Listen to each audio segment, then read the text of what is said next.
અને અમે સાથે કામ ઘણું કર્યું એ વાત સાચી છે, પણ અમે કાર્યકર્તા હતા ત્યારે અમારી પાર્ટીના નેતા વજુભાઈ વાળા હતા. એટલે અમે નેતા અને કાર્યકર્તાનો અમારો સંબંધ છે. વજુભાઈ પ્રદેશના અધ્યક્ષ હતા અને મને એ સૌભાગ્ય મળ્યું હતું કે એમની સાથે હું મહામંત્રી હતો. તેઓ અધ્યક્ષ તરીકે કામ કરતા હતા અને હું એમના મહામંત્રી તરીકે કામ કરતો હતો. વિધાનસભામાં મંત્રી તરીકે અમે સાથે કામ કરતા હતા.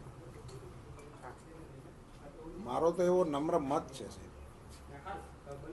કે વજુભાઈ વાળા સાહેબે ને એમણે એ વખતની રાજકોટની ટીમે, એમાં ચિમન કાકા પણ આવે, શિવલાલભાઈ પણ આવે, ચક્કુભાઈ પણ આવે, એ બધા લોકોએ ભારતીય જનતા પાર્ટીને પહેલાં રાજકોટમાં મજબૂત કર્યું અને પછી રાજકોટમાંથી ગ્રામ્ય વિસ્તારમાં પ્રસરાયું અને સમગ્ર સૌરાષ્ટ્રની અંદર પણ પાર્ટીને વિકસાવવાનું મૂળ બળ રાજકોટમાંથી પેદા થતું હતું. એના અમે સાક્ષી છીએ અને એના લાભાર્થી પણ છીએ.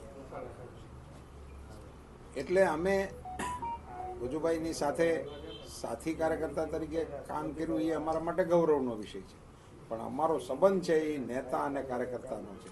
એ બાબત મારા મનમાં કોઈ શંકા નથી. સિદ્ધાંત મુજબ સમસ્ત કાર્યકર્તાને સાથે લઈ અને ચાલવાની જે પાર્ટીની આદેશ કયો તો આદેશ છે, પાર્ટીની કાર્ય પદ્ધતિ કયો તો કાર્ય પદ્ધતિ છે. અમારા પાર્ટીની અંદર કોઈ પણ નેતા નથી, બધા કાર્યકર્તા છે અને જે કાર્યકર્તાને જે જવાબદારી સોંપે એ જવાબદારી એને નિભાવવાની છે. અમારો કોઈ પણ નેતા કોઈ પણ કાર્યકર્તા ઉપર એ ઓર્ડર કરતો નથી, એને સમજાવીને કહે છે કે પાર્ટીની નક્કી થયેલી આ નીતિ છે એ નીતિ પ્રમાણે આગળ ચાલવાનું છે. આજ ભાતૃભાવથી એક લોહિયા થઈ અને જનસંઘે અને ભાજપે જે કામ કર્યું છે એનું પરિણામ આજે દેખાય છે. કાર્યકર્તાઓની હંમેશા અપેક્ષા હોય છે કે કંઈક ને કંઈક મળે, પદથી લઈને ટિકિટ સુધી. અને તમે કાર્યકર્તા જો ભાઈ કાર્યકર્તા એને જ કહેવાય કે જે કાર્ય જ કરે રાખે, અપેક્ષા વગરનું કામ કરે એને કાર્યકર્તા કહેવાય. બાકી તો વ્યક્તિની નબળાઈ દરેક ક્ષેત્રની અંદર હોય છે.